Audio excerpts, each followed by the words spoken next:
Welcome, everyone, to this episode of Perpetual Perspectives powered by Vest Exchange. Vest is a novel perpetual futures exchange built on ZK Sync. This is Stoic, and today I have the pleasure of having with me Tyrogue. At TyrogueD on Twitter. I happened to connect with Tyrogue through an episode that I did with Lynn. So I asked Lynn to nominate any accounts that she'd like to nominate for an episode of Perpetual Perspectives, and that's how Tyrogue came up. And I went through the guy's account, and I'm like, all right, I definitely need to get him on. And he's here. So thank you for sitting down and having this discussion with me, man. Without much delay, let's get right into it. Could you please introduce yourself? Cool, man. Yeah, thanks for having me on. So, I'm Tyrogue on Twitter. I do a lot of crazy rants about crypto. I just write about the market. I trade almost all aspects of it, some better than others. And I pretty much just log a lot of it down on my Twitter account and just thoughts on the space, because I think there's like a dearth of good documentation of what actually goes on in crypto to the outside world. And also, like, there's not that much people explaining why people inside the space act a certain way. So I started out just like being a reply guy on Twitter, but eventually it just sort of morphed into what it is now. So yeah. Yeah, and no, that's awesome. And we'll get into all those different aspects that you mentioned. But just to warm it up a little bit, I wanted to talk about, and I ask everyone this: how did you go about choosing the account name for Twitter? Because Tyrogue, for anyone listening, and I mean, it's a baby Pokemon, and it's a fighting type Pokemon. But I'm just curious to know why you chose that name. Honestly, I'm not too sure, man. Like, I think it's because like looking at all the Pokemon lists and people just picking random names on Twitter, I was like, yeah, no one's gonna pick this one because it's such a shit Pokemon. So That's what it was. Like, I'm like, why did you pick Tyrogue? That's like a crappy Pokemon. yeah, that was the exact reason, because I was like, it's so shit. I'm almost certain no one is gonna pick it. Yeah. So, yeah, All there right. we go. Awesome. And what I want to dive into is your background before crypto and how you got introduced to crypto. Like, what was your first exposure to it? Cool, man. So I've worked online doing all sorts of different things, pretty much all legal stuff, no illegal stuff. But I've been doing that from like my late teens for like over a decade now. So that's kind of how I got into crypto. Because if you were ever in the internet marketing space in like the early 2010s, like you pretty much heard Bitcoin a lot. Like a ton of the guys in that space would be like, yo, you're gonna buy Bitcoin, you're gonna buy ETH. And then so that was kind of how I first heard about it. But then I had a friend that introduced me to ETH at like $100. I bought a few, and then my dear friend didn't tell me that the wallets are decentralized. So I thought there was a password reset when I forgot my password. So then I remember coming back in at like the 2018 top. I was like, how do I get my money out? And he's like, bro, did you not write down your password? I was like, I thought they would reset it. And then I emailed the wallet support guys. I like the wallet app. And then they were like, dude, it's decentralized. Your money's gone. so that's Holy how I got shit. to it. Yeah. Do you like? Is there some people have like a story to when they first heard about Bitcoin, or like mine was I read a Silk Road article. Was there like a definitive moment for you that you remember, or was it just like something that just crept in because you were kind of involved in the space in one form or another on the internet? It kind of crept in with time. Like I saw Bitcoin mentioned a few times here and there growing up, but it was more of Ethereum that got my attention when my friend pointed it out to me, because it was like, bro, look at these like smart contracts. It's going to replace a ton of stuff in the real world, etc. And then at that point, I was like, but bro, how does the number go up? I don't get it, you know. But then eventually, I did kind of get it, and that's why I bought. But then I lost the ETH then. But it was seeing I had continued tracking crypto prices even after the 2018 top. I just wasn't fully involved with it. But then I remember seeing like the March COVID dip, and I was like, this is really probably a good time to buy it. But then I was just too much of a pussy to buy it then. Then when I saw it coming back to life in like August, September 2020, I was like, all right, let's go all in on this shit. Let's bet the whole farm. And from there, I got like Bitcoin, ETH, Link, wrote all that shit up, did the whole on-chain stuff as well, got rubbed plenty of times, did all sorts of different farms, all the Ponzinomics, all that shit. So yeah, I've been around. Awesome. We'll try to touch on a few of those things, but like coming back to the beginning, how did you get your information initially, and how did that evolve for you over time? So initially, I got a lot of it just straight from Twitter, but I wasn't exactly following the right accounts, because what happened was the guy that helped me get back into crypto in 2020 was like, bro, like just go on like Twitter, and then Interestingly, through Twitter, I found about Biz as well, 4chan. So that was fun, sort of seeing the whole come up and rise of that. That was how I actually managed to get into Link so early, because he just kept Schizo posting about it. And I was like, all right, I'll buy something here. So initially, a lot of it was Twitter and just finding stuff super early, just trying to track as many projects as possible, seeing what would come out, and just checking cache tags, checking holders, checking deck screener, all that stuff. But it's gradually changed now to where, because I'm decently connected in the space, so then I don't actively look out for stuff unless there's like a new project coming up or like a new space. So I'm specifically looking for like, oh, they're going to fork this contract and it's going to be a banger on this chain. Instead, I tend to sort of wait now for various people I know to be flagging up stuff like, yo, check out this is interesting, check out that.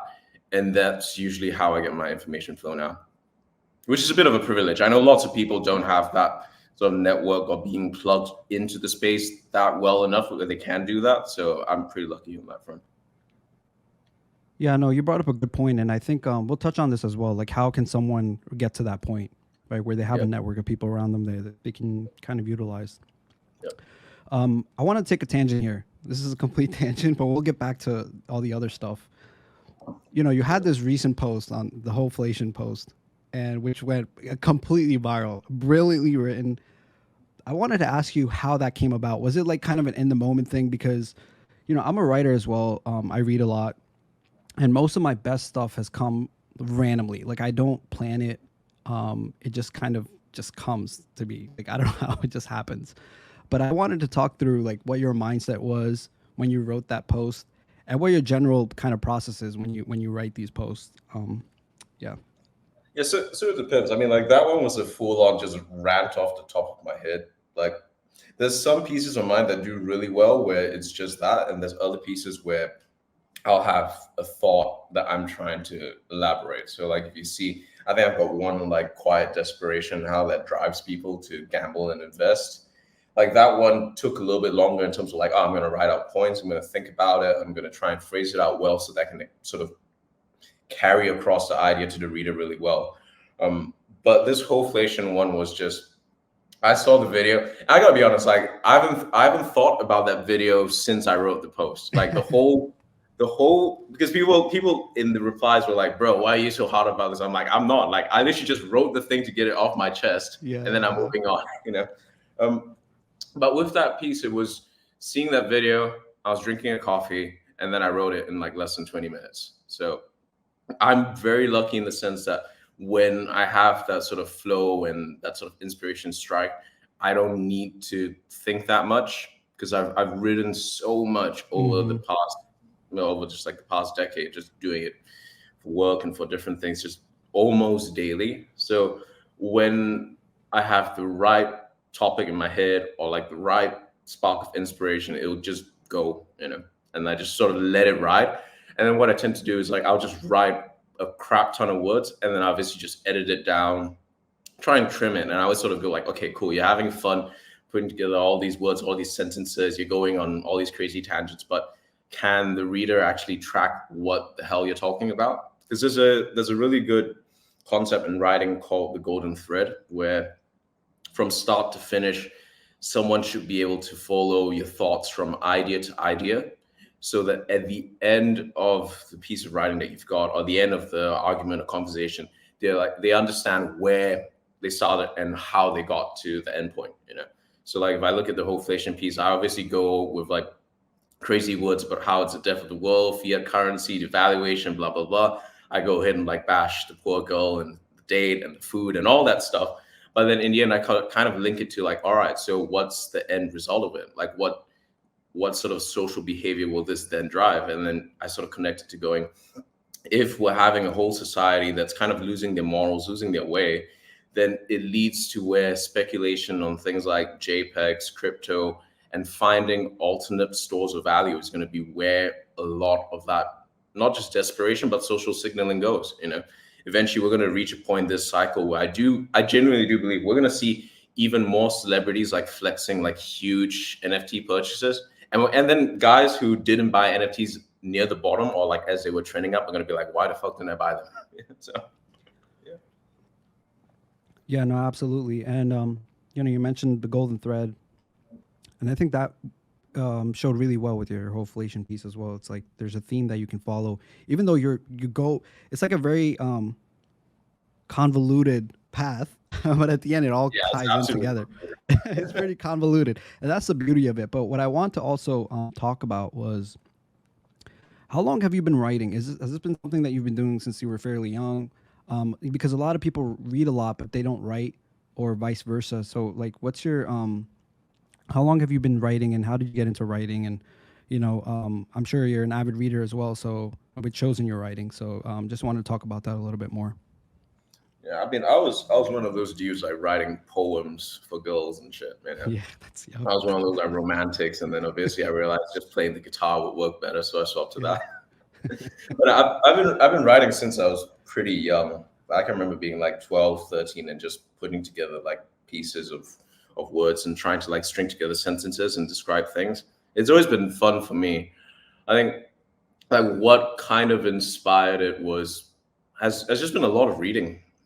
I obviously grew up on all the different fiction books. You got like Harry Potter, you got all the things that have been super popular, Roald Dahl and all that crap. But a lot of the writing now I do, I think, kind of has been inspired by like Velikovsky, Ray Peat. Like that's sort of where I draw a lot of inspiration from these days. I tend not to read that much fiction now. I tend to read a lot more nonfiction. So I think that's why when I end up writing about nonfiction stuff, but then sort of the fiction style writing where you go really over the top of descriptions and try and really paint a strong image for the reader, I think that's where a lot of it tends to come from. yeah. I love how descriptive you get in your posts as well. Um, so, talking about reading, are there any? I'm sure you have like a pretty elaborate list, but off the top, do you like top five in terms of any book suggestions for anyone listening in? Top five. I mean, I really like so top five. I probably just for like health philosophy stuff. I like Generative Energy by Ray Peat, just because it explains a lot of his concepts on like health and the human body. And it's not really controversial, but it's a very different way of thinking compared to a lot of sort of Western medical science on how the body functions and how cells function. And he links a lot of his ideas on the body and bioenergetics in a very non-linear way. And that's what I really enjoy about it, is that you're not learning from just a medical textbook when he writes about the human body. Instead, you're sort of seeing it in a completely different light. You're seeing it in a very artistic and almost more like a painter. And that's what I quite enjoy about it. After that, I would probably say anything by schwabstack.substack.com. That's probably top two.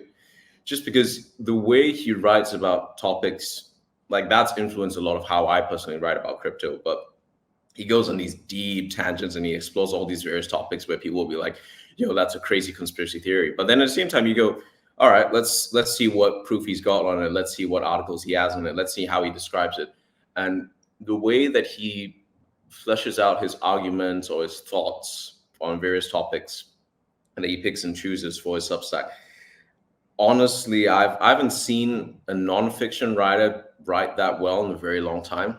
Like I would consider him to be one of the best nonfiction guys of our age right now. And I think as he continues to write, we'll probably see 5, 10 years from now, we'll go like, oh yeah, this dude was really quite the genius. So that's a top two. I'm trying to think of like three other good ones. I do like Velikovsky a lot. So almost anything by Velikovsky. I can't remember the most famous book by him, but I think like Earth's Upheaval or something like that. I'd recommend reading that one. Let's see, two others. I do like On the Shortness of Life by Seneca. I know some people say like being a stoic is being a cuck and being a beta, but there's some really good stuff in that book.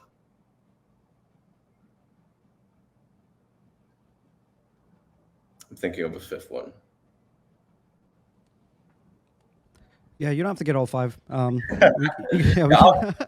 Oh, yeah, you can send me. honestly, You can that's a send me. great way to start with. Like you can just like anyone who reads through those will be like, oh yeah, man, I start to understand like how this guy thinks and reads. Yeah, yeah. No, I appreciate you sharing that. All right, so that was a bit of a tangent because your whole inflation piece got a lot of attention, and there were people that wanted to kind of know a little bit more about your process. I was actually genuinely curious as well.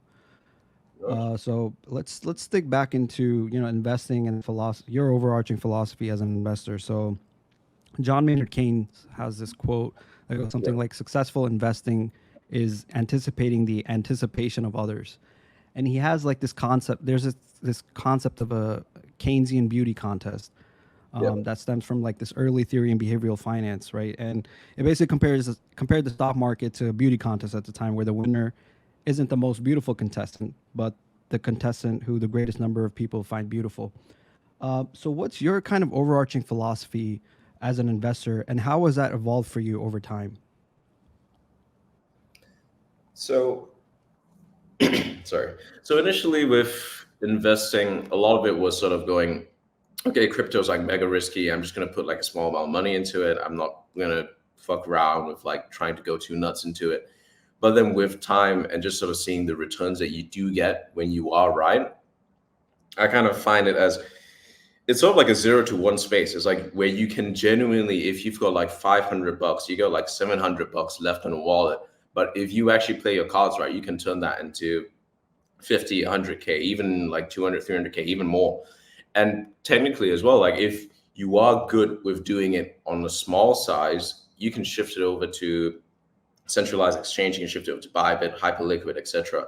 And if you catch the right pumps on alt, so you're able to time the market well, and then sort of become more of a trader in that sense, but like a swing trader, you really make an insane amount of money off this market.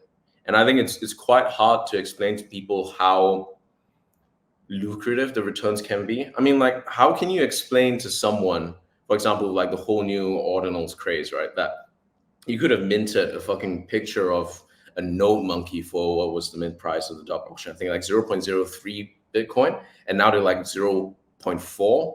So you're looking at more than a 10x, like what, 11, 12x? Nah, sorry, my math shit. But like more than a 10x on the Bitcoin value. And then Bitcoin at that point was about what, 38 to like 42K. And then today Bitcoin's what, 55K. So because there's so many inefficiencies in the market, and also because it's such a new asset class and people don't necessarily understand what Bitcoin or Ethereum or Solana is now. And then they also don't understand what the assets on chain for those blockchain assets are. So you have these inefficiencies where if you are smart enough to know why they're there and how to capitalize on them, you really do just capture insane multiples. Like so many people these days are like caught up in on YouTube or on TikTok, and they're seeing all these financial gurus saying like, oh, go into drop shipping, oh, go into TikTok affiliate shopping, oh, go into day trading, go into this, go into that. I'm sure you can make a lot of money in those various fields, but I think that if you're a smart dude and you know how to play the game and you read up and you study and you go into the trenches and you grind it out, I don't think there's a better place than crypto to make a killing, really. Like, and who knows how long this marketplace is going to last. Like, it's not going to last forever. Like, every new asset class eventually stabilizes, but as of now, we're still sort of in the wild, wild west when it comes to like on-chain, when it comes to NFTs. And yeah, sorry, got me back to where we were. I got off on a tangent. Yeah, no, that's perfectly fine. You touched upon a couple of great points, and we could probably go down several different rabbit holes. But I guess how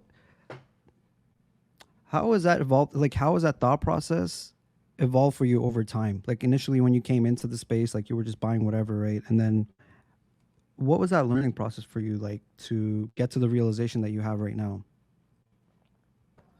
Yeah, so a lot of it was kind of driven because I cashed out decent gains from the bull market, but then I watched a shit ton of the portfolio just evaporate to thin air in the bear market, and I was trying to understand that and get to terms of it and understand the cycles. But then I find as a crypto investor, once you understand that we're driven by liquidity, driven by global liquidity, not local liquidity, global liquidity, plus obviously also like the 4-year cycle with the halving and so on and so forth, then it becomes a lot easier to make cyclical bets on the market, and then also then apply sort of a not introspective, but just apply like a deeper look into the asset class as a whole. So like what are the new sectors that have risen up in crypto this cycle? We've clearly got AI, but NFTs and memes were something new last cycle that have come back even stronger this cycle and will come back even more strong, in my opinion. So that's kind of guided the whole thesis because I did really well off ordinals. I didn't catch the first wave of ordinals just because I walked into a bunch of discords and people are going like, yeah, man, it's on a spreadsheet. And I was like, okay, yeah, I'm tapping out. I'm coming back when the infrastructure is built out. I can see the potential, but like, I'm out for now. I'll study it later. But then once I saw, obviously, like Magic Eden came into it, you had Xverse Wallet, you had all those things, like just the tools where if you weren't like a super autistic or like super stupid person to just trade on a fucking spreadsheet. Once I saw that, oh yeah, you can actually get in, you can trade BRCs, you can trade ordinals, you can get into these collections. I was like, yeah, this shit's gonna go to the moon because you got Bitcoin as the biggest blockchain. It's gonna go even higher. Like realistically, we will see anywhere from like 120 to maybe 150K Bitcoin this cycle at the top. Who knows like where it will peak? I'm not going to try and time it. I can't time the dates. If you ask for like a date and the exact price, I'll be like, nah, I can't do that. I know people that can actually do that, but I don't have that skill. But knowing that, right, and then knowing that, okay, what happened last cycle? Solana NFTs actually gave a shit ton of late cycle wealth. Ethereum NFTs rode up the second wave in like 2021, like the second wave of like BAYC, Punks, and like Cyberkongs and all the different collections that actually did really well. I mean, like what Doodles and so on and so forth. And then we've kind of seen like the rise of Pudgies, just like the new blue chip this cycle as well. But sort of seeing that, I was going, all right, so pretty much in all the different group chats and networks I'm in, almost everyone's fading ordinals. Seems like the ordinal bit is actually Asia driven as well and not so much Western driven. I'm just going to take a bet on it, you know? So then it was sort of late last year looking at the collections, getting to Bitcoin Frogs early, seeing nodes as well. I missed out on the Dutch auction for that, sadly. But then like when I saw the listings, I was like, I'm aping this with vengeance. So I ate that hard. And then R6 also came out in January. And a lot of people were instantly going like, oh, well, it's like a free stimmy check. It's like 1,000 per R6. I'm going to just floor it. But meanwhile, I was like, you know what? I'm just going to flip more profits from all the different stuff early on into the R6 and just hold them. And that's done really well too. So like just, that's obviously just one small example of how I think about the market now. But the way I like to think is looking at past trends and looking at current trends and then going, okay, what inefficiency can I spot from this that I know the market isn't necessarily pricing in, you know? Like right now, I actually don't think ETH NFTs are actually effectively priced. Like they should be high. A lot of the collections on them should be at a higher price. But I think it's going to take ETH to actually pick up a proper rotation and really pump past where it is now, get to like the 4 or 5K levels. And then we're going to see the liquidity just go straight back to ETH NFT because price as well is such a big narrative. Like if there's one thing I could tell to anyone who's coming into crypto early is that you're going to look for explanations on why the price is going up. Don't. Instead, when the price is going up, try and figure out, all right, can the price go higher? Is that it? Is that a wick? Is that pure FOMO? Or is the price going to spur on reflexivity even higher to the upside? You know? So, because even like with Node Monkeys, actually, like that's a good example of it because they peaked around what 0.24, 0.25 Bitcoin in January. Then they had obviously a nice retrace consolidation. Like the bottom of that consolidation was like 0.14. I saw like a few pieces being floored around there. It's kind of like 0.16, 0.17. But then when they got back to the 0.2 levels, you're then seeing that whole new FOMO of new money coming in of like ETH people bridging over and going like, oh shit, this is like the new hot thing. I gotta get it. I gotta get it. And then boom, we're seeing like the whole floor price like from 0.2. I think now it's about 0.4. Last I checked this morning, it's not even higher. So that's just like a small example of it. Like because of how crypto works. So it's largely a very liquid asset class, but then on top of that, it's also priced in such a manner where a lot of people just don't understand how it works. So when they see the price going up, the price going up drives value to the asset. And then the value of that price going up just creates this reflexive loop where people are like, well, if it did a 5x, maybe it can do a 10x from here. And then people ape in. And then if the community around that token, if the cult around it is strong enough where you're not having people sell into every single pump, instead there's something that's holding on, or something that holders are pun not intended, holding on to, that keeps them holding on to that asset, then the price will continue to keep going up and up. And I think that the best way to win in crypto is to ultimately spot those assets early, to see, all right, what's the confluence of things that people want in that specific sector, in that specific asset class, that forms such a strong narrative where the price starts going up, but then the price going up doesn't incentivize early holders to sell off their bags. Instead, it drives even more reflexivity. Like Pudgy Penguins is such a good one too, because I think they were like the first collection to bottom really hard in the bear market, because they were going for like 1.3. I remember the day of like the 3AC liquidation, and then they had that spike up to like 80 at the end of the year alongside like NFT, NYC. And then they kind of chopped around like 3-5 ETH for the longest time. And then now what? It's like 19 to like 22 ETH last I checked. And like ETH is obviously doing much higher. But like, why did Pudgies do so well? It's because they had such a strong community around them. But then on top of that, because of that strong community and people within the space know like, oh shit, if we treat Pudgy holders well, we get a really good reflexive effect to our own communities and own coins. So we've seen like, there was the Dimension airdrop, the alt layer airdrop. We're probably going to see even more stuff be handed to them. I mean, even like layer 0 is probably going to be a good airdrop for them too. Who knows if they'll get wormhole? I think like Lil Pudgies might get wormhole, but just because of that, so it incentivizes people who bought Pudgies early to not sell it because they're so high up. On top of that, Blur opened up liquidity for them too. So imagine you got like, I don't know, 200K, 300K in Pudgies. And say you're like a broke crypto bro. All you do is like smoke weed, check the charts, post stickers in TG, pop a couple zins, and get along with your day. But then suddenly you got like a medical expense and you need to like sell something, or sell one of your Pudgies because you know that much cash, you know that much liquidity. But you don't have to sell it because Blur lets you take out like an interest-free loan of like whatever it might be. Like maybe it's like a $5,000 medical bill. You can take out 2 ETH against your Pudgy and pay it back in a couple of months with pretty much almost no issues because you're not even getting up against like your LTV liquidation levels, So there's all these tools that have opened up. I've gone on like a crazy tangent. I don't even know where I started with, but so yeah, the reason why Pudgies are good because price has gone up so much is reflexive, but then on top of that, other tokens in the whole crypto ecosystem have spotted that community and they're like, we're going to reward you guys. We're going to give you airdrops. We're going to give you tons of perks. We're going to give you all these things.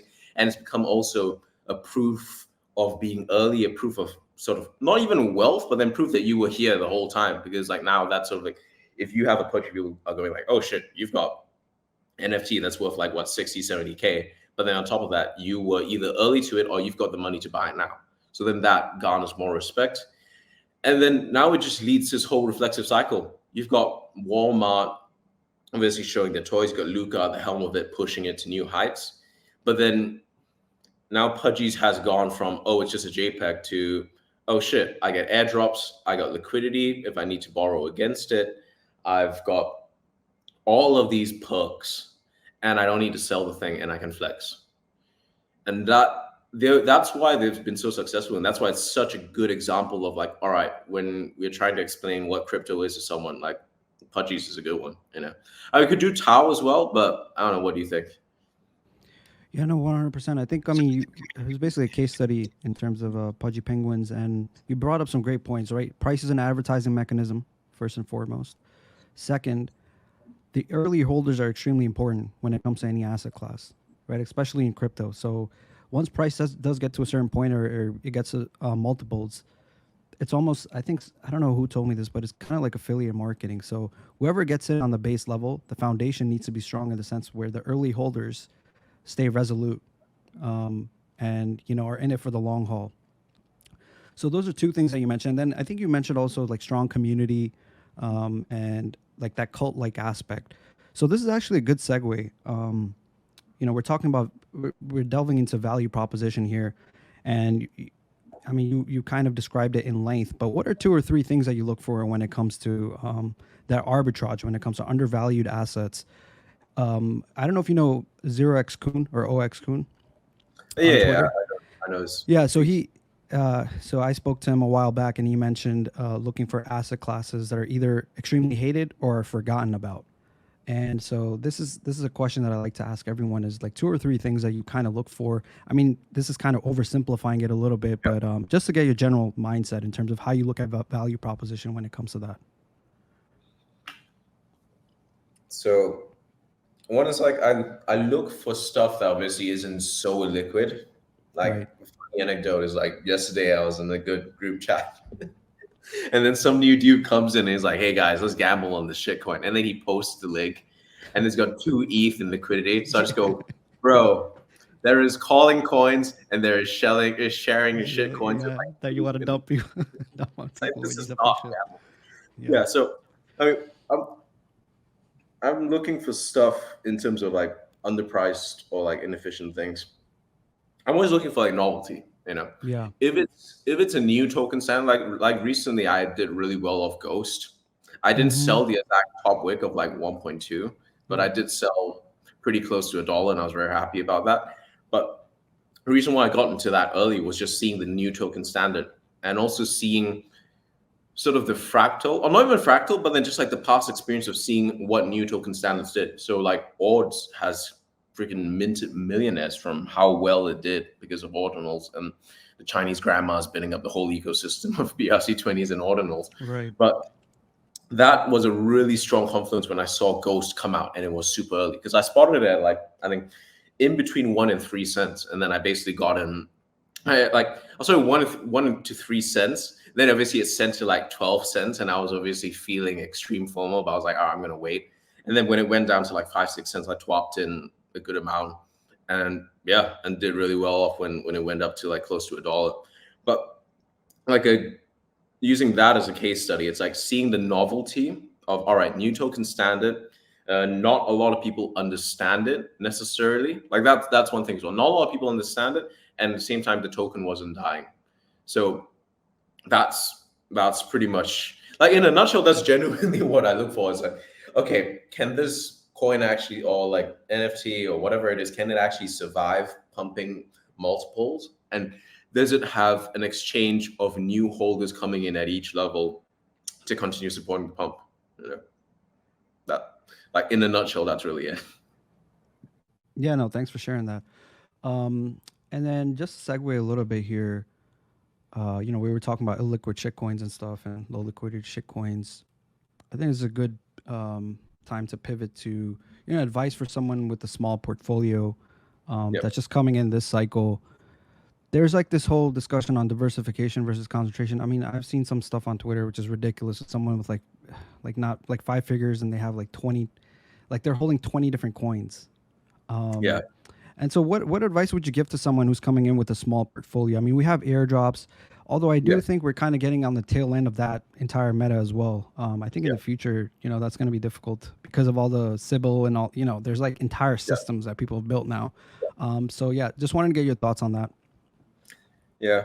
I'm no professional airdrop farmer, but like the best airdrops I've gotten, just as advice for people, it's like the best airdrops I've personally received was just from being an active participant in the space and not actively trying to sybil stuff. So there are things that you can definitely still sybil now that are out there. I'm not going to drop all the names because I don't want to be sibling those.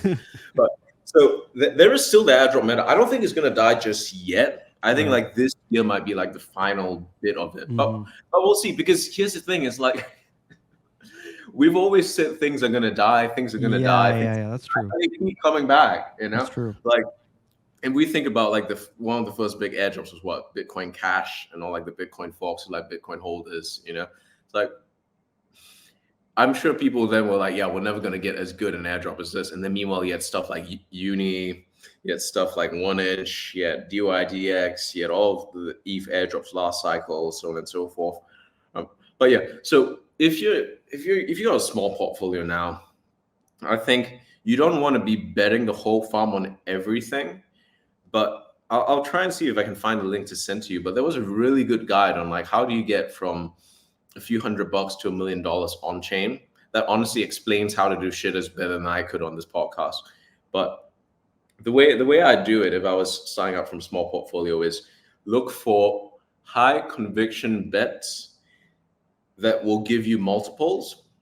Don't all in on a single thing unless you have like extreme conviction and you're early. Like you're early because the coin just came out. You looked at the distribution, like it looks good. It's a new contract. The dev is solid. The narrative is solid, and then you whack it in and you watch it like a hawk. And then if for example, I'm gonna be mean, like if you only have like a few $100, you gotta just get a job and like save up and have like spare cash flow. Cash flow is so underrated in this space. Everyone's screaming about like how you can go, and even I technically am screaming like how you can go from like a few hundred to like tons and tons of cash if you play it right, which you can. But then if you have basic cash flow, whether it's from a wage, whether it's from freelancing, whatever the hell you want to do, coming in, where okay, I don't need to immediately make it on this trade, that allows you to have a bit more longer conviction plays, Like if I needed cash flow on Ghost, I would have sold it way earlier than before it freaking peaked. But then because I have cash flow coming in, because I've got other assets, I've got that comfort of knowing, all right, I'm fine no matter what. Then you're able to sit in that volatility, you're able to sit in these assets, and you're able to function from a place of a lot more calm and conviction, as opposed to like, oh shit, I need to make rent this month, I need to pay my bills, I need to buy ramen. So that's number one. It's like if you're starting out small, don't be afraid of just waging and having some capital saved up. Don't be afraid of even fucking moving back with your parents or like crashing on people's couches. Like you got to do what you have to do in order to make it, And if you really want it, you're going to do it. I'm not saying to quit your job. I'm not saying to quit uni or whatever. I'm saying that if you have the conviction, find a way and make sure that you have the cash to weather through the storms of the market. It's going to be ups, it's going to be downs. You'll see shit pump like 5x and then like retrace like 80% before it does a 10x. Like that is actually so common on meme coins that it's kind of hilarious at this point. But so if you're starting out small, cash flow is good. Try and get cash flow. Pick conviction bets. Pick conviction bets in things that people aren't looking at. If you're seeing it screamed about on Twitter, you are probably late. If everyone is tweeting about it, if everyone's yelling about their mother, yelling to their mom, yelling to their dad, so yo, I finally made it, like check out all my puppets, check out all of my NFT, check out this and that. Either it's a local top or it's about to retrace 90%. So be very careful of that. So with a small size, you want to curate your information flow. So you want to look for guys on Twitter or guys on Telegram that don't have big followings, don't have like 200, 500K, even like 40, 50K. You're going to look for guys that are in the trenches, look for guys that are under 5,000 followers and their tweets don't have much engagement. But when you track their calls and you track what coins they tweet about, they actually do well on a long enough time scale. And they actually have good enough reasoning and a thesis as to why. So maybe they're like, oh, this is a new AIL one on BSC, which is what not new MRI, but was it NMT or whatever the token was called? Like that was a great one. You could have gone in early. And like the confluence for narratives on that was super obvious if you knew about it and you managed to get in before like obviously pumped to Valhalla. Or even stuff like Whales. Whales was an insanely good play if you understood that, okay, all these protocols are selling or dropping points for future airdrops and everyone and their mom is farming points, but there's no market for it now. And then Whales has a perfect product market fit. And you could have easily gotten in on that. And what's it now, like $4? You could have just bought local tops on that all the way up till now and still done really well. But yeah, to sum all that up, if you're starting out small, try and have cash flow. Don't YOLO it, like this market, especially crypto, like the road to all-time highs and all the millionaires you see on chain and all the dudes with like 8-figure P&Ls on Binance and Bybit, the road to that is paved with the corpses of dudes that gambled their last $500 and now are permanently like PTSD scarred. They've gambled too much and they're going to take like 5-10 years to recover from what they did to themselves in this market. Don't be that dude. Just don't be that dude. If you have to work a job, if you have to have cash flow, do it. There's no shame in it. We all had to grind and start out somewhere. I'm not saying it's going to be easy. I'm not saying it's the best thing on earth, but I'm saying you can do it. And if you're starting out small, find those conviction bets. Look for confluence of narratives. Look for being early. Do not ape into stuff that everyone is tweeting about. You will just buy the local top. You'll be exit liquidity, and then you'll be sitting there on your hands while everyone else is supposedly getting rich, and you're going like, "Oh shit, I fucked it up." Yeah, don't be that dude. Conviction bets. Search and hone your information flow. So you can find a group of friends through Twitter, through Discord, and ideally you want to hone in on your groups. You don't need to be in the top whale groups to do well. Instead, what you need to be in is you need to be in groups with people in the trenches, searching hard for new things or sharing thoughts, sharing plays, because then you start to filter down a lot of the noise, a lot of the information, and you start to be able to view it in a more streamlined way. So that takes time to build, but yeah, network as much as you can, have some cash flow, pick conviction bets. And then once these conviction bets have gone up anywhere from 5, 10x, be willing to sell it. You don't need to do the 500 to 500K instant trade at all. There are so many coins this cycle that haven't even been created yet that are going to do 5 to 10x to 20x, and they're going to do that over a few weeks. You're going to do that over a few days. You're going to do that over a couple of months. And it is your job to not get caught up in the hype and the hysteria of, oh shit, this coin is going to go to like top five coin gecko, top 5 coin gecko. And then bro, it's like, it's gone from 5 million where you got in at it, and it's already at, I don't know, 100 million market cap. Obviously it can go higher, it can go to billions, but is it not prudent to at least like just sell 1/3, sell half of that and be like, all right, now that I've got some liquidity, what can I take it into something that I know is going to reward me in the future? What can I take that's going to do really well?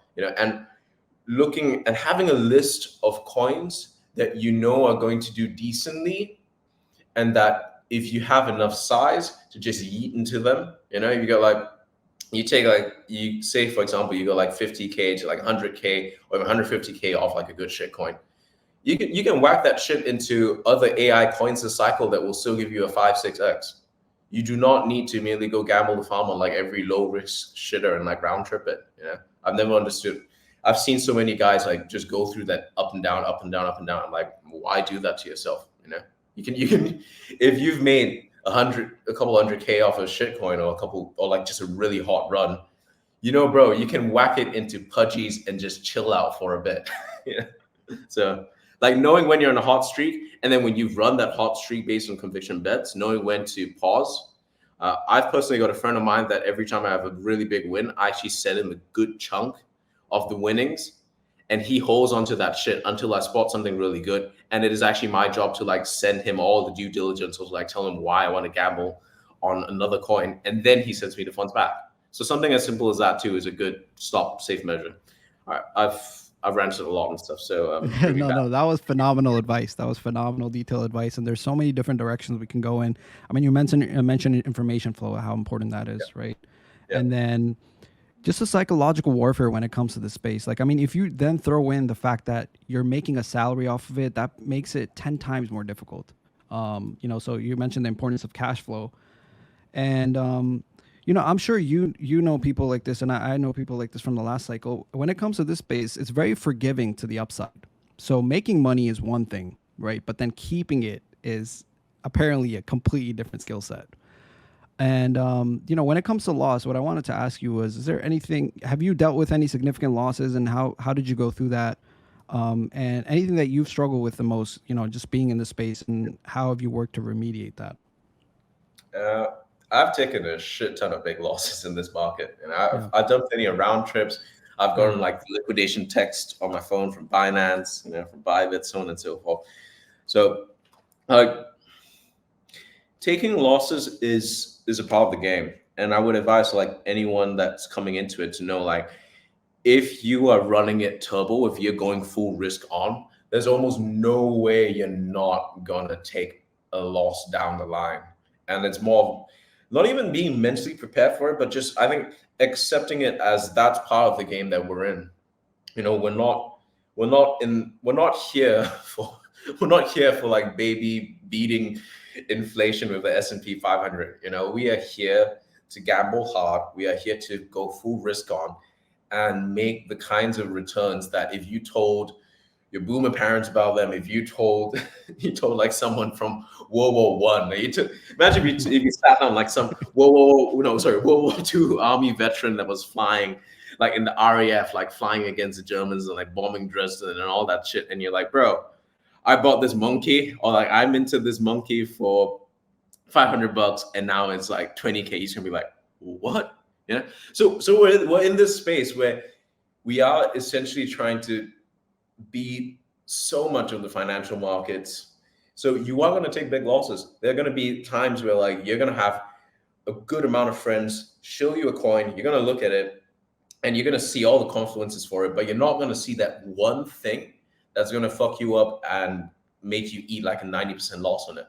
So being able to take losses is a big thing. So like if you wake up, you aped into a shit coin, and then suddenly like boom, it's like down like -20, -30%, and you're like, I did not see that coming. Where did I fuck up? What's wrong with the thesis? And if you spot that the thesis is wrong, and you're like, okay, shit, like I guess I bought in the wrong point of the pub.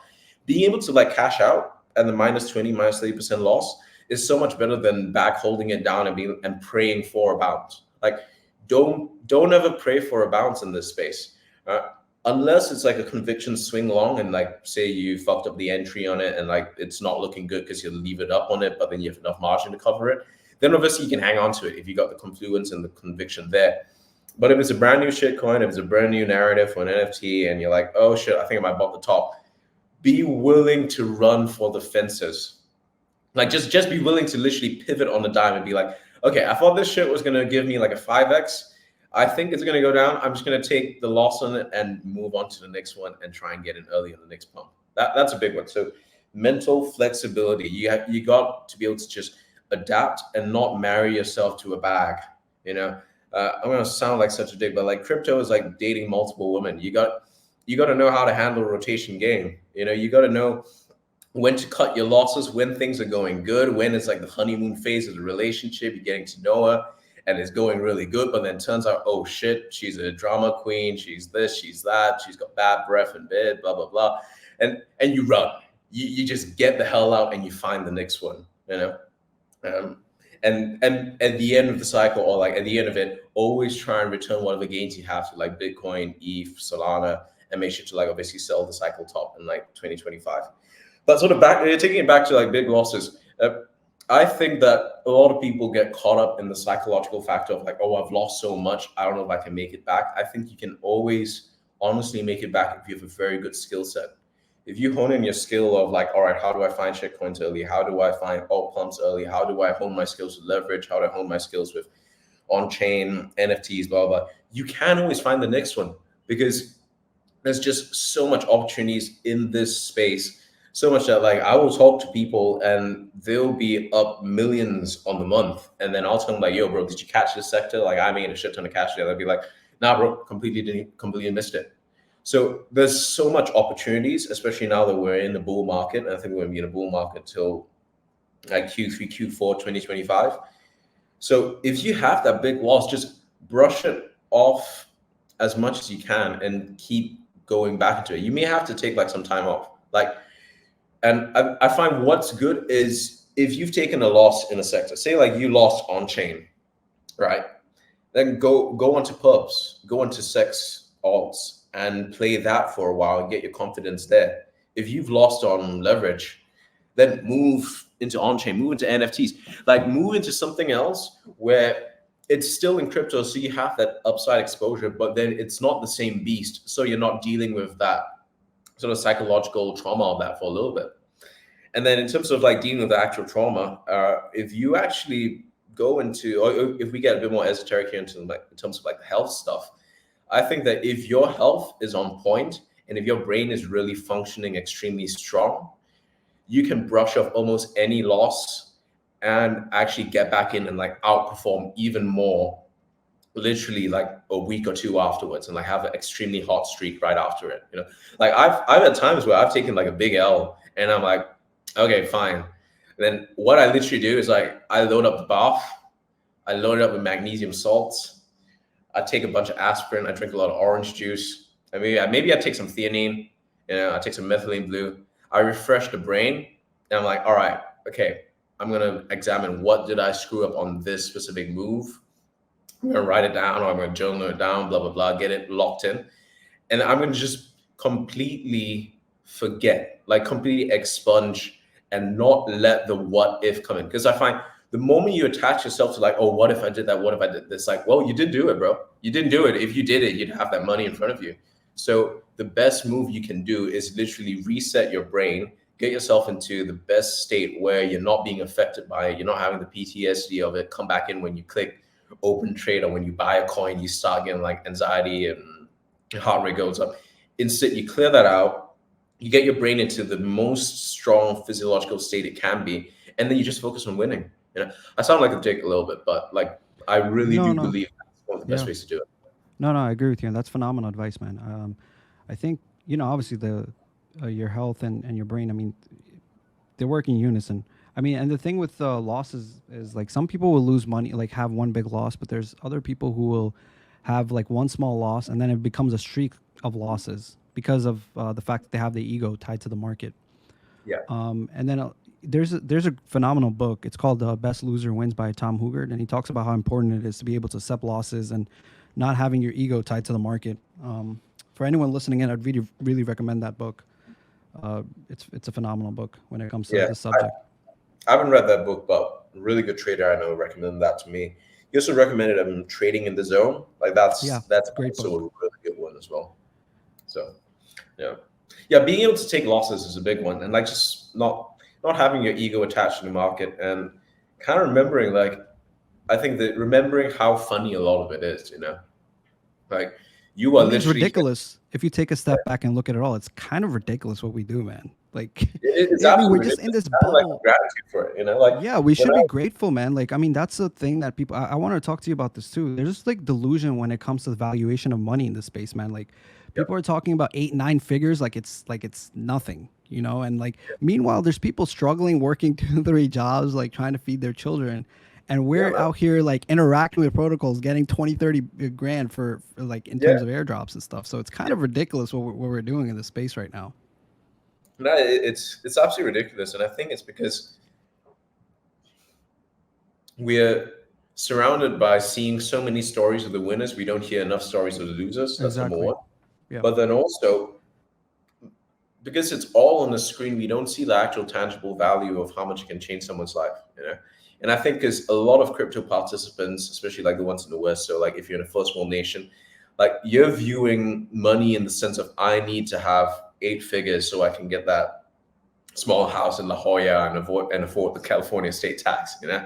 But then probably how much you made on like your last good trade, if you gave that to someone in Vietnam, you gave that to someone in Algeria, you gave that to someone in Moldova, you gave that to someone in the Balkans, it would actually change your lives.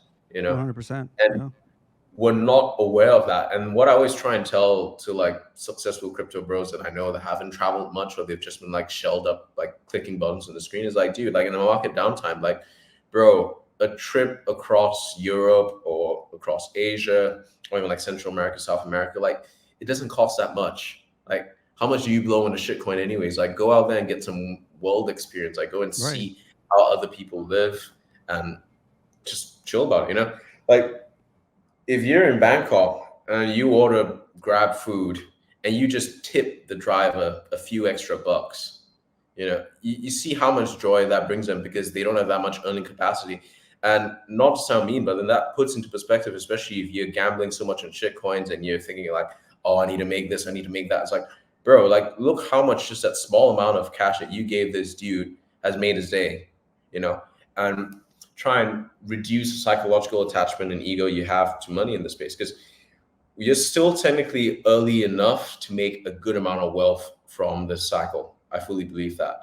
And we are probably going to get one more cycle. It's going to be diminishing returns. Like I'm not sure like it will be as lucrative. The next one, we probably will get at least one more after this, you know. And then after that, I do think like the asset class is going to be more accepted. It's going to be more incorporated into everything. Legislation will be there, but it's still relatively early, and you can still play these cycles, you know. So like not trying to make it in a single trade, understanding the value of like how much you're actually chucking away in terms of shit coins. And I think like even just having a couple friends, like I know it's for a lot of people in the space seem to have a disdain of like having friends that aren't into crypto and are just normal and have things. But I think that's super important. Like, bro, you gotta have a social life, you know?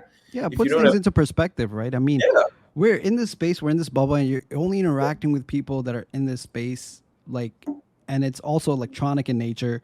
I mean, we're social creatures. You need human interaction. A lot of people shy away from that as well. Like social interaction with actual human beings is completely different to, tweeting and commenting on someone's post.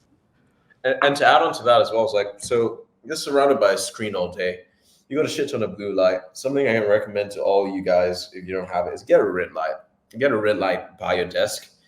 It can cost anything from like 100 to like $500. Get like a medium size one. Just turn that shit on when you're on your screen and use like flux, because that will save you so much eye strain, and also it's just good for health in general. If you look up the benefits of red light, it's really restorative to like mitochondria, cell health, all that stuff.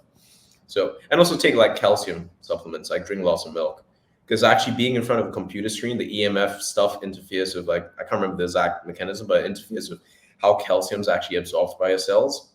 And yeah, and take some magnesium, and try not to like, I don't know, yeah, don't drain yourself out too much. That's all I can say. Yeah, yeah, 100%. I mean, we'll get around to this as well, like kind of your tips when it comes to health. Yeah.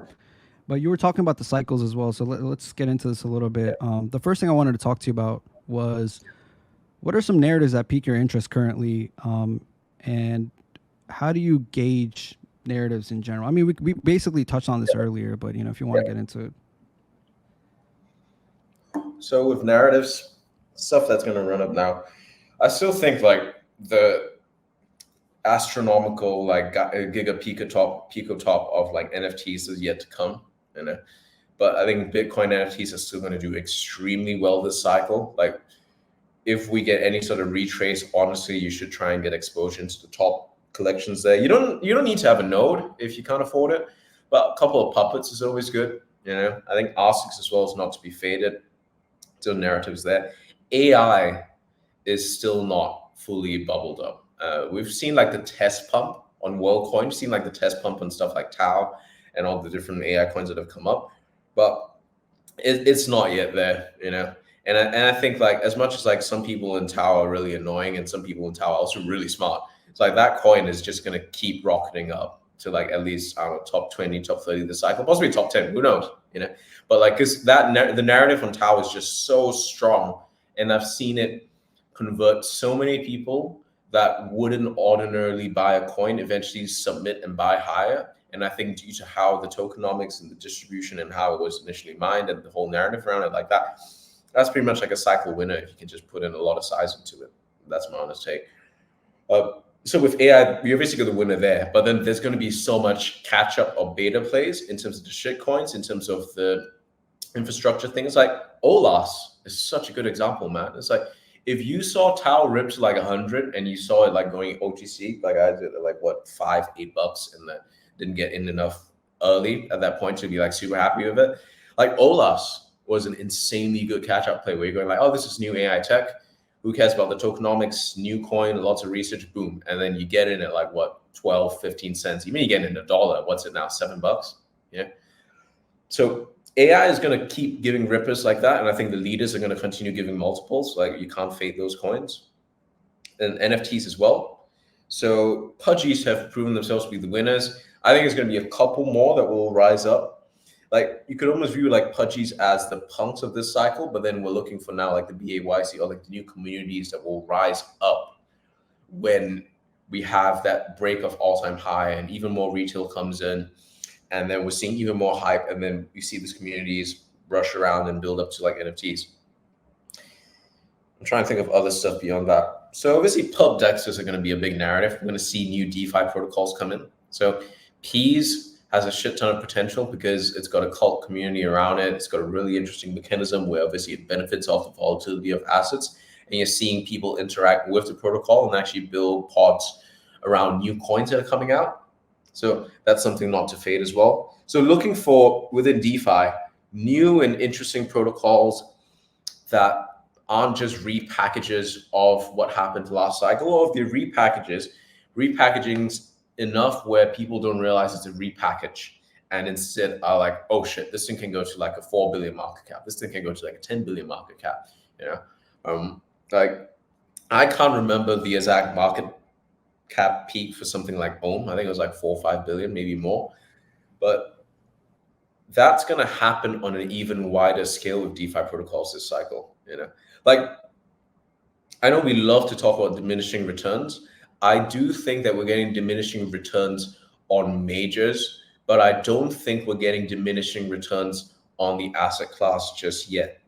Because if you were able to say compound last year, I don't know, like say you got into Tau early 2022, you bought that shit in between 15 to 25, and then you sold that when Tau was like $100, and then you were just patient with your time, and then you saw, like, this is just like saying one specific asset class, and then you bought at your time, you sold some of your Tau like 100, you could have rebought back, but then you saw OLAS come out, and then you whacked a shit ton of your gains into OLAS, and you've been holding that until now.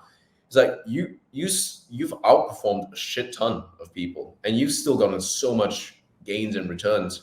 Like obviously, it's not as easy as just buying ETH at $5 or $10, right? But that's still a good amount of compounded gains and returns. And who knows what other AI coins are going to come out now, So it's, if you're here now, it's like looking in these asset classes and looking for the winners and really digging in the trenches for those wins and being able to stack them. Being able to stack them, like what I said earlier, it's like once you have a good multiple in the coin, like there's this one autistic guy I know, I won't mention his name. If he listens to this, he'll know who he is. But the strategy of getting a few multiples and moving on with life always works out well. 100%. Yeah. There are going to be cycle winner coins. There's going to be cycle winner coins. So that's where you don't sell the entire bag. But if you're up massively, that's when, especially if it's a high conviction bet, and if you're starting out small and you've turned, like say $10,000 into 200K, how you then win is taking a good chunk of it out, leaving some in if you still believe in it, you still believe the pump is going to be there, but then looking for the next high conviction bet and sitting on your hands, waiting, whether it's in ETH, whether it's in Sol, whether it's in Bitcoin, waiting there, or like in another coin that you know is going to do really well, is like say like a cycle winner. Because technically now you could denominate a lot of your like say your spare liquidity into something like Pepe, OLAS, Tau, even like I don't know, like even like cheaper NFT collections that just have a really strong moat. Say something like Puppets or Nodes, even stuff like certain Remilio asset, like Remilios, you could technically denominate in that too. I guess it's kind of like if you look at the Remilio chart, it just looks phenomenal, regardless of like community or however you feel about it. So being able to redenominate into that is just going to help you so much more. But again, like playing narratives, let's bring it back to playing narratives. You want to look for those winners, look for things that are coming up. Real world assets is going to be a big winner this cycle. Guys, just don't fade it. Ondo, one condo is probably going to $1 soon. If you didn't get in early, just look for a pullback, get it in on spot. You'll probably do fine. Stuff like Parcel as well on Sol, that's going to do extremely well. You got gaming as well. So gaming is a big sector that will just keep coming back again and again and again. And again, if you're thinking rationally, I always want to try and tell people who come into the space, like you either need to think like your IQ is below 60, or you need to think like it's above 120. There is no in between. There's no in between. If you're trying to like, if you mid curve it and you're trying to think of like, why can it go up? Why this? Why that? Like, what about that? You're probably just gonna go wrong, bro. You will end up like, you're gonna buy the underperformers, or you're gonna buy like the top some shit. You're not gonna. 100%. So yeah, with like gaming, and with gaming, that's honestly a really good example, because if we looked at gaming coins previously, especially like last cycle, Axie, if you looked at Axie early, you'd just be like, bro, this is just like a clicking farming game where you're just like PvPing against each other. Like, why the hell is it going to go up? But it went up, and it was one of the cycle's best performers. And I think within gaming, you're going to see coins like that again and again. Mavia, that recently came out. That did extremely well. Yep. Merit Circle rebranded to Beam, and that's up like 10x from the bottom. Mm-hmm.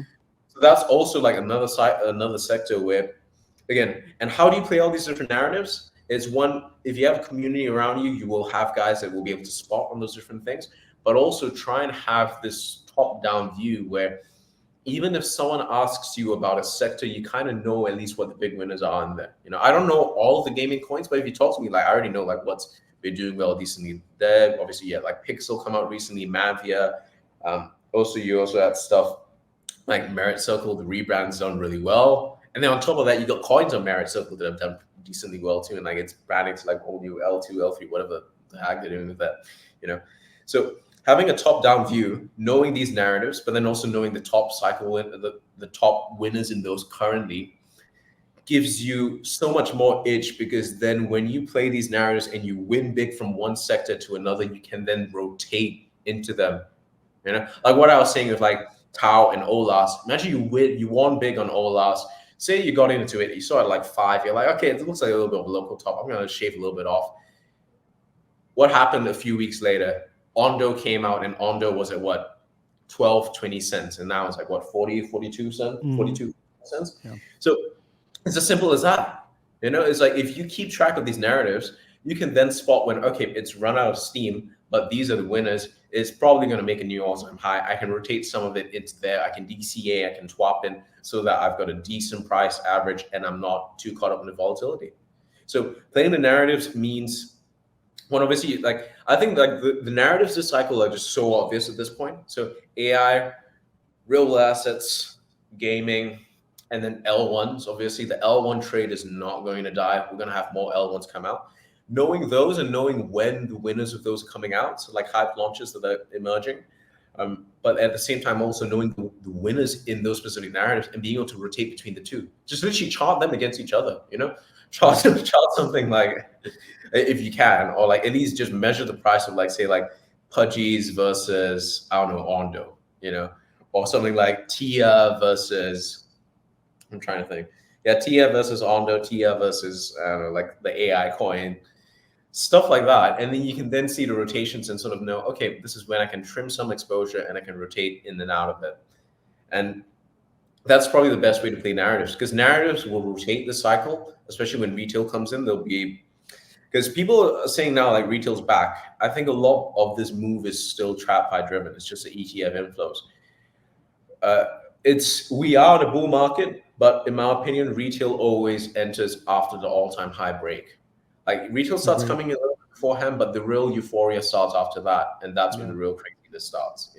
And that's like the peak froth time. But as of now, you want to be DCing in, you want to be rotating, you want to be capturing those rotations, and then if you spot like a degen shitcoin or something of a new narrative, you can ape into that. If you're a conviction bet on it, take the bet. Hopefully it works out well. If it works out well, you rotate it into stuff that is a decent like leverage position on chain, like put it into a Kampai Panda or something like that. Simple. Yeah. No, I mean, that's great advice. And I think people, especially with small ports, need to learn how to take profit and rotate. And you mentioned, I mean, I think if you're thinking around nine times out of 10, you're mid-curving it, to be perfectly honest.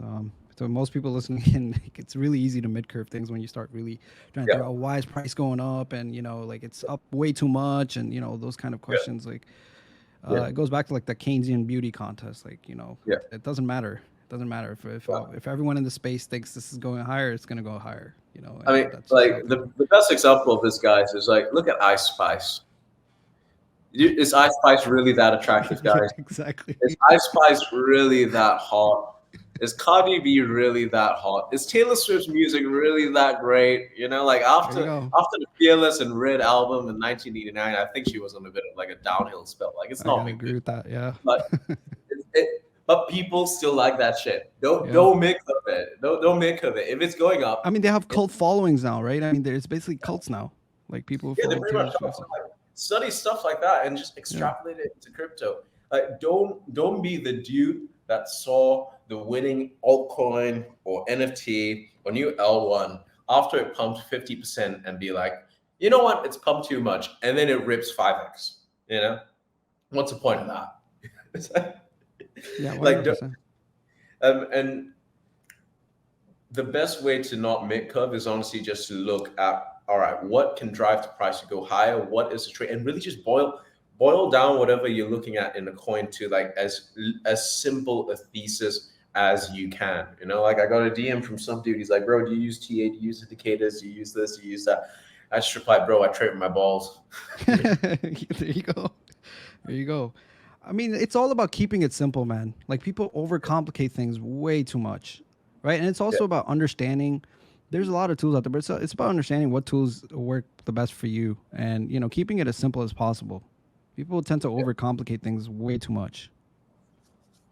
Yeah, they try to overcomplicate it and try and overthink for Yeah, why something should go up or like why you should invest into something. Um, Instead, I like to say it's like embrace the pump. You know, there you go. Yeah, you get. I mean, there's that GCR tweets like eternal sunshine of the spotless mind. You know, like I like rebrand. I like re-saying it as eternal sunshine of the pump embracing mind. You just gotta embrace the pump. yeah, We have we've pretty much got a really good time ahead of us until late 2025, where then you got to be a bit more cautious and you got to start protecting your gains. But as of now, it's like squeeze as much juice as you can. Get in, get out, write the narratives, write the pumps, and freaking get it for like, especially if you've been in crypto at least for like one or two cycles and you've been through the bear market. It's like mm-hmm. you used to pray for times like this, you know, Yeah, like yeah, really good times, and just capitalize on it. yeah, 100%. Um, Damn, I was gonna say something now. I lost my train of thought. That's There's a thought in my mind and it completely yeah, escaped me. that's cool. But I'll circle back to that if it comes back. But what I wanted to get we were talking about cycles, and Yeah, I mean, it seems like your general thought process is this cycle's gonna last until late 2025. yeah. There's this there's discussion on this being the last cycle in crypto where you can make it big, because of TradFi coming in and the market becoming muted, and most of it is people speculating on the entire on-chain madness going away and all the shitters and all that kind of stuff. What's your general thought process on that? Do you think it's going to be gradual or it's going to be quick in terms of this market becoming muted? I don't think it's going to get muted just yet. I think it's going to No. get largely crazier. I don't see how, like, maybe it's me being like too dumb on it, but I think that as you see the cost of living going up, as you see inflation rising, and when people start to realize as a whole that the only way to make it out in some ways is to like really just bet hard and gamble on shitcoins, like that will drive even more craziness in the market. I think that as TradFi comes in, you're going to see obviously muted price actions in majors. But what's stopping a bunch of VCs from creating the newest layer one AI modular roll up paralyzed EVM scam and like pumping the hell out of that? You know, um, so the volatility in majors will begin getting muted because it becomes a consensus trade. But then I do still think like the returns are just going to shift further out into the risk curve, and it's up to participants to simply shift out there and capitalize on those. You know, like Soul. Everyone's talking about how Soul went from $7 to 120. Very few people talk about how Mad Lads were worth just a couple $1,000. And then I think how much were they worth at the peak? Like 200 Soul times 120. You know, you can do the Yeah, it was math on really. that. Yep. Yeah, like that was an insanely good trade if you got into that, you know? And that was, you didn't need to, you didn't need that much size to get into it. And you have decent amounts of liquidity. You can take out bids on Tensor. You're obviously not going to get filled at like the exact floor price, but like still, it's a great trade, you know? So it's looking for those opportunities. I think everyone loves calling a cycle top and the end of the degeneracy and madness because they want to be the dude that's like, I made 10, 20 million off crypto and that's it, boys. Too bad. Fuck you guys. You know, it's like, Yeah. I'm not saying that that's not true. I'm not saying that we are gonna that this crazy stuff is gonna go on forever. But I do think that a lot of that sentiment genuinely does come from that. It comes from OGs that have done really, really well, and then you're like, I don't see how this can keep continuing on. But then like money printing is still going on, bro. Like global Yeah. liquidity is easing. You know, we're seeing more and more like soft QE, and eventually we're gonna get the rates paused or like rates cut, and then we're going to see more stimulus. So all of that is going to just drive this huge melt up. And the thing is that speculation goes crazier as the monetary supply gets devalued. So for everyone saying that it's going to get less crazy, it's like, I don't necessarily think so. I do think that it's going to be like Bitcoin, ETH, maybe Sol next cycle. Like the price action is going to get muted. They'll eventually trade trade with less volatility, but not yet, you know. And then the thing is as well is like, why do you care about trying to figure out when the volatility ends instead of just capturing the volatility now? Yeah, exactly. Right.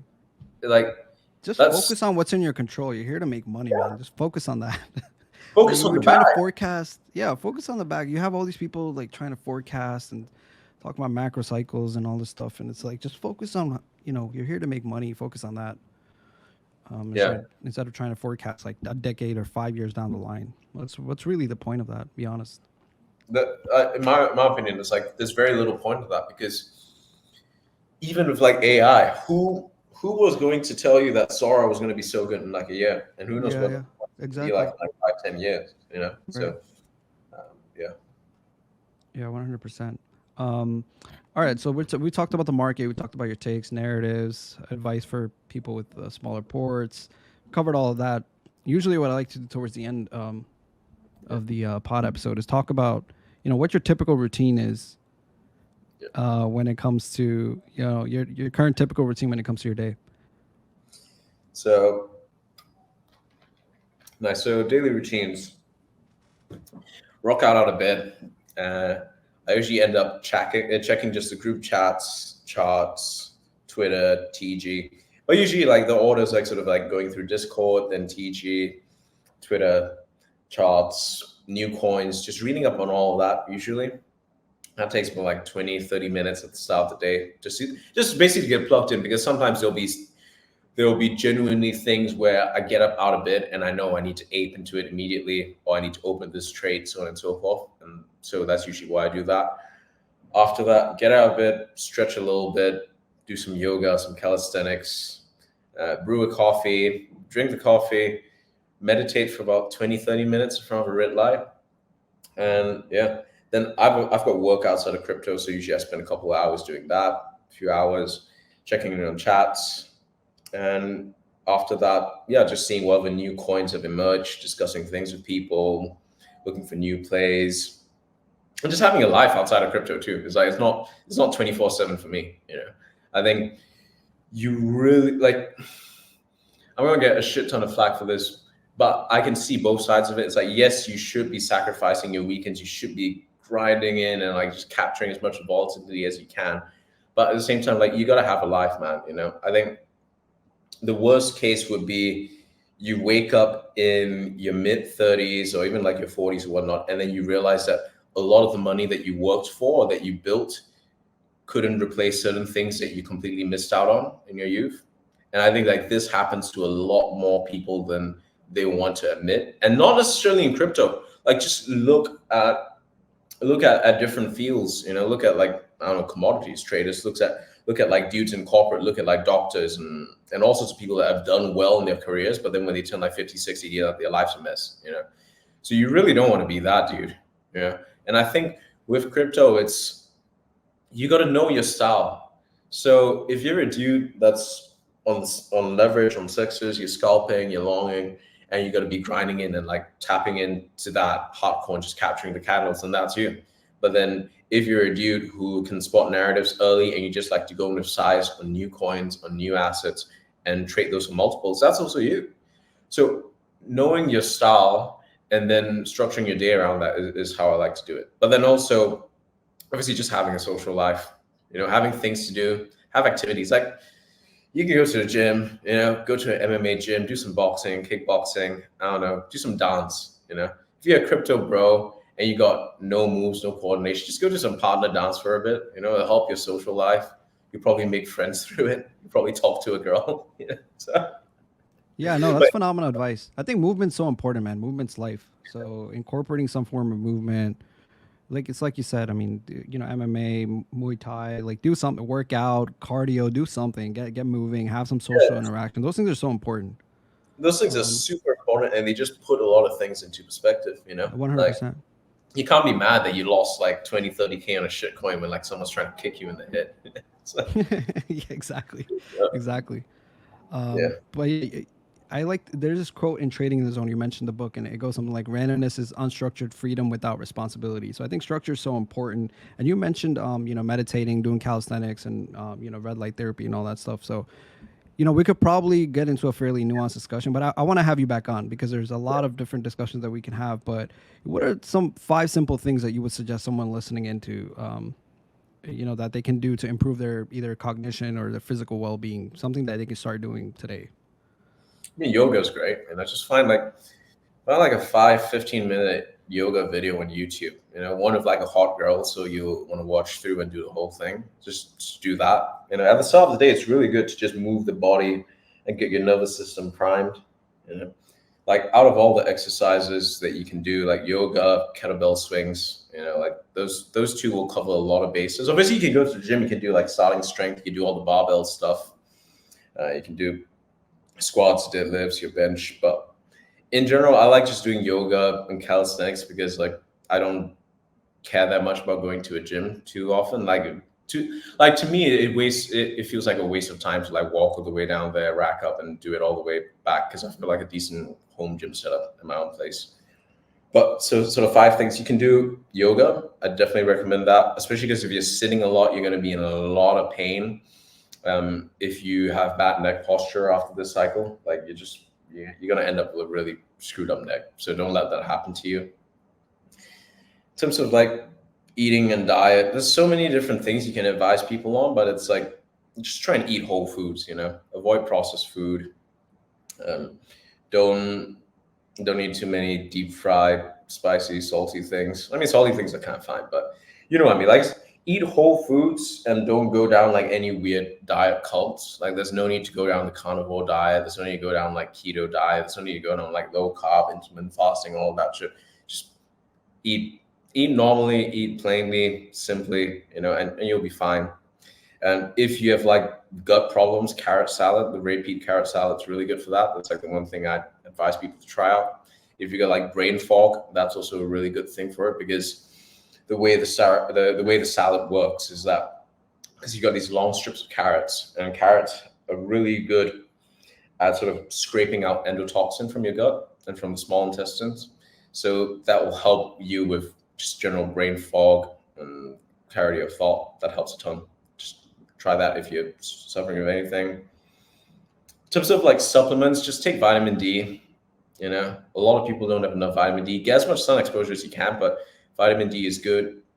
Avoid unsaturated fatty acids for a multitude of reasons. Try and cook with stuff like coconut oil, even palm oils, or I use animal fats. Magnesium supplement. Magnesium supplement is something that's really useful. I had a dude DM me all sorts of issues and trauma stuff and whatnot. My controversial take on a lot of trauma and brain stuff is that if your brain's functioning, a lot of the thoughts and bad trauma you feel will actually tend to disappear. So that's why I always recommend like just take some magnesium.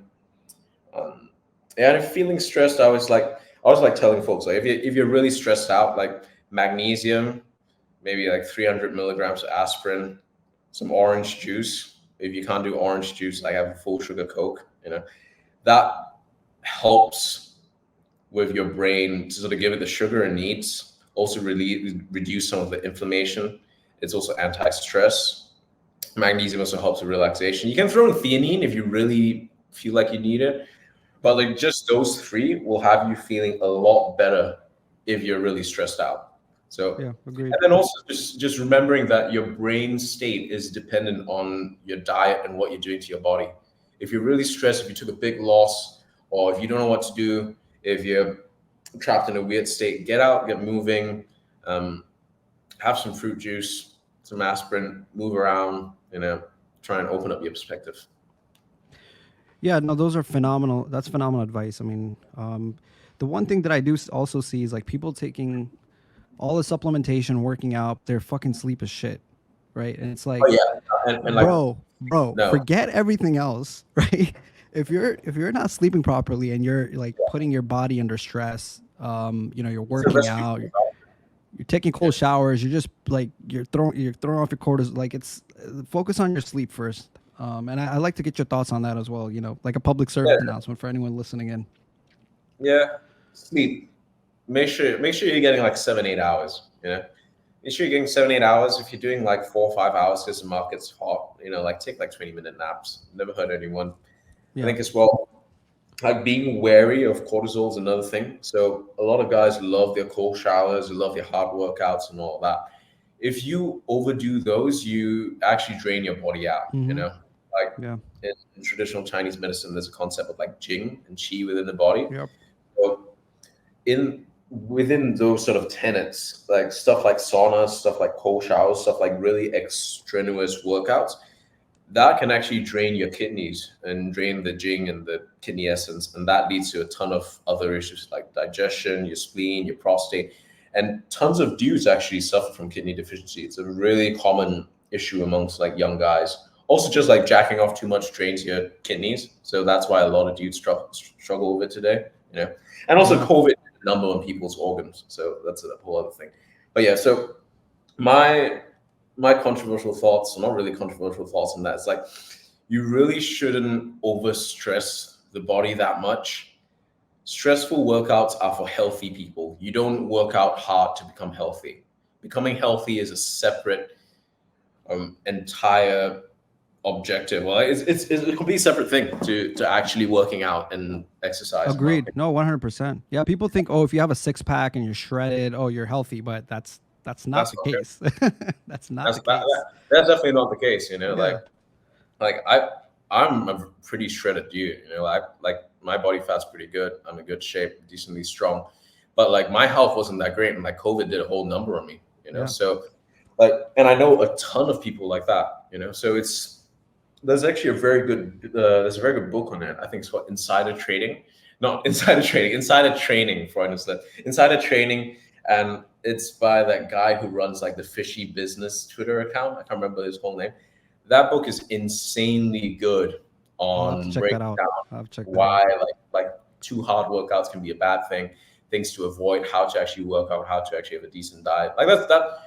If you're asking me for like top 5 book, I'll probably recommend that one. It's just a good primer on like health and understanding the human body as well. So definitely look into that. But yeah, so don't I'm not a fan of like overly stressing your body, of like overdoing saunas or like cold showers. Every once in a while is good. And I used to be a dude that was super into that stuff, man. Like Yeah.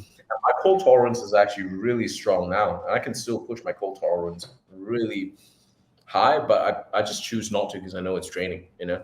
Like I was up in the northern hemisphere this winter, and like my thyroid's pretty strong and my body's pretty strong. So like I was shoveling snow for like almost an hour in like minus 20, 21 degrees. I don't what's that in Fahrenheit. Let's convert it for folks. Yeah, like 5 degrees, 0 degrees Fahrenheit. I was like shoveling snow for like an hour, and like I've got no issues. But then I don't like doing that many draining activities on the body. I just think like in the long run, you sort of pay a price, especially if you don't let the body recover. Because in sort of Yeah. TCM, like the tenet there is that you only have a certain amount of Jing in your kidneys and in your bodies that gets used up in strenuous conditions where your body, like say, goes into like full on cortisol mode, your adrenals are pumping. And when you drain that out, only sleep and a lot of rest can really restore that. And I fully believe in that as well. So like make sure your sleep is good. So stuff like reducing blue light, like if you're using your phone, using your computer before bed, really try and turn on flux, have a red light on. That's also really helpful just for like tuning down. If you're struggling to sleep, stuff like theanine really helps. Magnesium also really helps there. Like magnesium glycinate is really good for relaxing. I'm trying to think of other things. You can take melatonin. I know a lot of people disagree and like say that melatonin is controversial, but if you're really struggling to sleep, like just take a little bit and knock yourself out. It's more important to like help have that. And there's also different studies like saying take melatonin, don't take melatonin, just don't become reliant on it, but it can help, so why not just use it for a little bit. Yeah, 100%. I think the sustained release is more beneficial. Like I've used Yeah, sustained release for now every now and again, and I think that works pretty well yeah. if you're really Sustained struggling release, with. and then there's also those teas with like valerian root Yep. Yep. that are super useful for getting to sleep. So stuff like that. Meditation is also good too if you want to meditate. I do a specific kind of meditation that I can't really talk about here, but that also helps with just like calming the mind, sitting in stillness for like 15, 20 minutes is useful. Yeah, no, meditation's great. I mean, I don't really do so you go up to 30 minutes. I probably do like 10, 15 minutes a day. I do like 10 minutes in the morning and 5 before I sleep. But I think it's a great practice. It is difficult in the beginning, but getting into a routine and then practicing it, I think you definitely it's like anything else. It takes time to build that skill set. Yeah, Being it able to takes time quiet to the know mind. that skill set, because like now I can do an hour no issues if I really want to, and I sometimes do it, if I'm on like a plane or on like a taxi Right. ride, I just Yeah. tap in or zone in for like an hour or so, but you Yeah, just and I get think it's so important, man, because there's this book I read a while ago, and there was a lot of voodoo in there, but it was what's the guy's name? Eckhart Tolle. yeah, What's the name of the book? I can't remember now. But he basically hour now probably, right? Power of Now. That was the book, and he makes this analogy of like, okay, if you see someone who's schizophrenic and they're literally shouting, like they're saying whatever's on their mind out loud, right? But the way your brain works, you're just saying it in your head. You're not saying it out loud. So what's the difference? The only difference is you're just not saying it out loud. So the ability to like, control your mind in that sense and control your thoughts for even like 20, 30 minutes a day, I think pays huge dividends. Yep. I think controlling your thoughts, and also I'd recommend anyone to look into Sid Banks and his three principles on thought, and being able to realize that like belief is simply solidified thought, and behind thought there's something else, and that's sort of you as a person without the thought.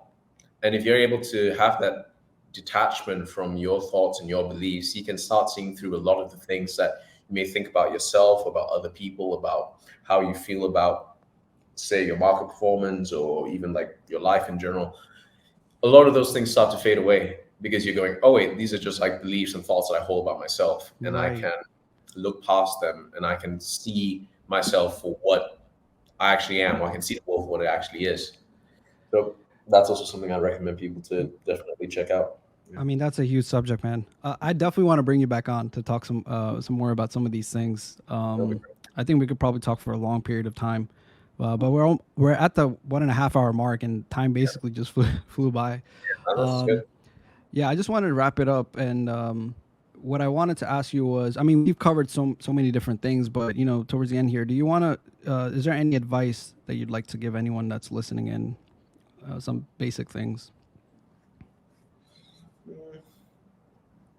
I think don't let people tell you how to live your life. You got so many gurus and people online that are screaming, you got to do this, you got to do that. It's like, no, not really.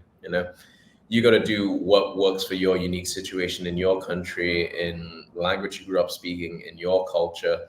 So don't extrapolate based on what you're seeing from some guru online or some dude who's screaming on TikTok or on Twitter or on Instagram, portraying all these things. Like that doesn't matter, Like at the end of the day, you should focus on yourself, your family, your health, relationships. Obviously you need to get wealth. You need to have enough of a bag where things that or like money or problems that money can solve, you can solve those things with your money. But after that, you got to make sure that you're okay upstairs too. So take the time to do that. And hone in on your skills. Hone in on whether it's stuff with crypto, whether it's stuff that's income generating. Learning skills and things that are hard to replace with AI will pay off such huge dividends in the future, in my opinion. Like stuff like knowing how to build a business, stuff like knowing how to do sales, stuff like even knowing how to work in, say, the various trades. Like it's not the easiest thing on earth, but stuff like that where automation and machine learning will not completely replace it. Try and develop skills there, and you'll be good. Awesome. Thanks for sharing that. And then, are there any low key Twitter account recommendations that you might have, or accounts that you would nominate for an episode of Perpetual Perspectives? You can also give these to me offline if you don't remember any off the top. I'll give you a whole list. Yeah, I've got a few in my head. Yeah, I'll give you a whole Awesome. Yeah, list. yeah. Yeah, definitely. It sounds good. I really appreciate you, man, for taking the time out to have this conversation with me. It was a pleasure. I genuinely wanted to have this conversation with you, especially seeing some of the stuff you put out on Twitter. I'm like, this is going to be a fascinating conversation. And I would love to have you on again. Yeah, man, that would be really cool. Just like talk about more shit. Yeah, I can absolutely. go into like I can go into the health stuff like crazy, exercise Yeah, stuff like I crazy, know. I know. We'll stuff. definitely get you back on again. We can Yeah, probably like talk more about health, and some yeah, like philosophy and some other things. But yeah. yeah, it was a pleasure, man. I'm glad we got to have this conversation, and looking forward to having more conversations with you in the future. So to everyone listening in, I hope you enjoyed this conversation. Yeah. And until next time, we'll see you soon. See you guys.